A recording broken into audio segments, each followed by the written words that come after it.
Hello students देख नारीवाद और भारत रे नारी आंदोलन ये भी गोटे मुख्य विषय तुम पॉलिटिकल साइंस पिला माने ये 3 मार्क प्लस लॉन्ग क्वेश्चन आमे प्लानिंग करवा कथा माने आप तुम सेपरेट लॉन्ग क्वेश्चन पढ़ा आवश्यक नहीं पिला तुम कौन कर आगु 3 मार्क या 3टा 4टा जो क्वेश्चन कर धारणा मन रखिथ तापर कौन कर जदि लॉन्ग क्वेश्चन आसला से हिसाब से तालांजु जॉइंट कर से प्रकार विचारधारा प्लानिंग परीक्षा पूर्व तुम कर इनकेस एटा जदि लॉन्ग क्वेश्चन आसे ताहले मु ये शब्द गुड़िक वाक्य गुड़िक केमती खंजी आपको लॉन्ग रे रूपांतरित करी ये बहुत महत्वपूर्ण ठीक अच्छे। अच्छा चलो पिला माने आमे टे नारीवाद और नारी आंदोलन विषय चर्चा करवा जो माने चैनल को नुआ आस पिला माने चैनल टी सब्सक्राइब करनी चलो देखा तो ये नारीवाद चार्ल्स फेरर बोल कि जड़े वैदेशिक सी आरंभ करथिला फास्ट रे तापर अन्य देश गुड़ाक प्रचलित होइतिला। तो भारत रे इटा दुईटी सोपान रे होइतिला रे ताकु नहीं करी नारीवाद जागरण हला परे दुईटा सोपान रे स्वाधीनता पूर्ववर्ती आंदोलन स्वाधीनता परे आंदोलन यार कारण यार गतिविधि यार फलाफल कौन बोलिबा जिंस आमे देखिबा अछि। सो women movement in India started in 2 phases first phase before independence and after independence हमको देखिबा पड़ियो पिला राइट।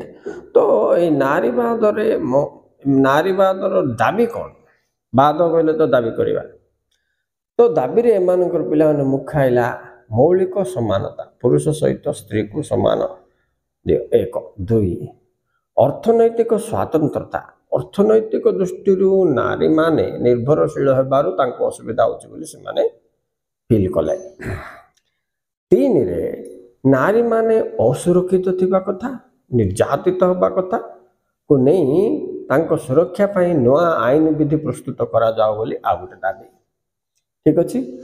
तापरे नारी मानक विरोध रे चालुथबा कुसंस्कार गुडी को बैन करा जाओ बंद करा जाओ whatever social evil practices are going on should be stopped and domestic violence on women should be stopped women's protection should be granted by law legally या ताकर डिमांड आउ पैतृ केंद्रिक समाज को एमाने विरोध करथले ना कहीं एमाने विश्वास करथले जे सेमानकर अवनति घटिबा पछरे पुरुष प्रधान समाज ही दायी तेणु सामाजिक राजनैतिक अर्थनैतिक सांस्कृतिक धार्मिक सब क्षेत्र में नारी मानक पुरुष सहित समान क्षमता अधिकार दिया जाओ नंबर 1 नंबर 2 प्रचलित समाज रे नारी निर्यातना को बैन बंद करा जाए यही विषय ब्रिटिश समय आरंभ है भारत रे से तो तुम्हें जानते हो पिला माने आर्य समाज ब्रह्म समाज किए राजा राममोहन राय दयानंद सरस्वती एमान समस्ते संगठन करी भारत रे लोक मानक जागरण करते सेतबेल कथा राजा राममोहन राय सतीदाह प्रथा उच्छेद करते विलियम बेंटिक जो तुम गवर्नर जनरल थिला बेले 1829 रे नहीं कि अच्छा तापरे ये ब्रह्म समाज गठन करते तापर आर्य समाज जे गठन करते से माने मध्य नारी शिक्षार विकास पाई नारी निर्यातना को बंद करिया पाई इवन विवेकानंद मध्य रामकृष्ण मिशन माध्यम रे पिला माने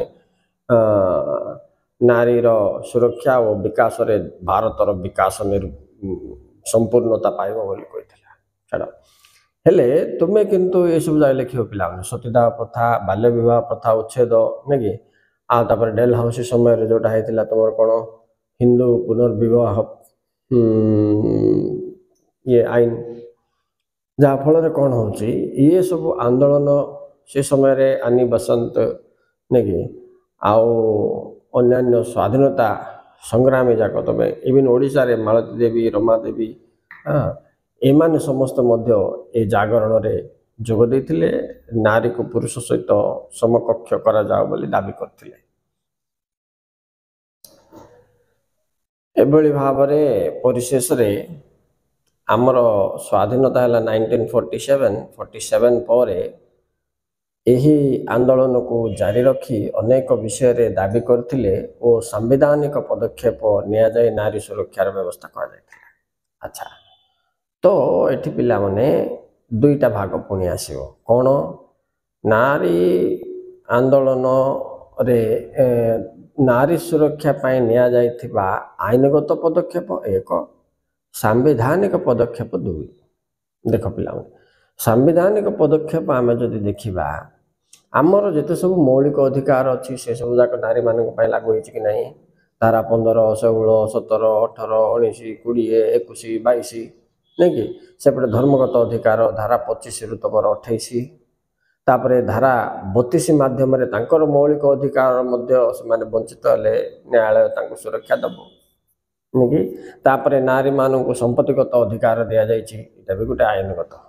କିନ୍ତୁ ସାମ୍ବିଧାନିକ ରୀତିରେ ଏମାନଙ୍କୁ ଚାକିରି କରିବା, ବେତନ ନେବା, ସବୁ କ୍ଷେତ୍ରରେ ନାରୀ ପୁରୁଷ ସମାନ ବୋଲି ସମ୍ବିଧାନ ଆମର ଡିସାଇଡ୍ କରିଛି, ରାଇଟ୍?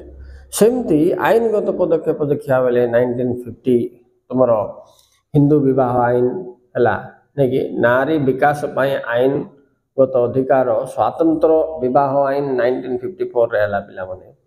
ତାପରେ ହିନ୍ଦୁ ବିବାହ ଆଇନ 1956, ତାପରେ ହିନ୍ଦୁ ପୁନର୍ବିବାହ ବ୍ୟବସ୍ଥା ଯେଉଁ ଆଇନ କହୁଥିଲି ଡେଲ୍ ହାଉସି କରିଥିଲା ସେଟା 1956ରେ ହେଇଥିଲା। ତାପରେ ଡାଉରି ପ୍ରହିବିସନ୍ ଆକ୍ଟ ମାନେ ଯୌତୁକ ପ୍ରଥା ନିରୋଧ ଆଇନ ଏଇଟା କରାଯାଇଥିଲା 1960ରେ, ନାଇଁ ପିଲାମାନେ 61ରେ।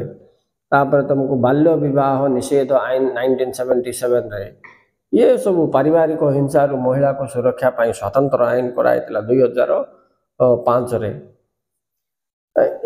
ଏସବୁ ଆଇନ ଯାକ ଆଇନଗତ କ'ଣ ସେଟା ପଦକ୍ଷେପ ନାରୀମାନଙ୍କୁ ସୁରକ୍ଷା ପାଇଁ ବୋଲିକି ସରକାର କରିଛନ୍ତି।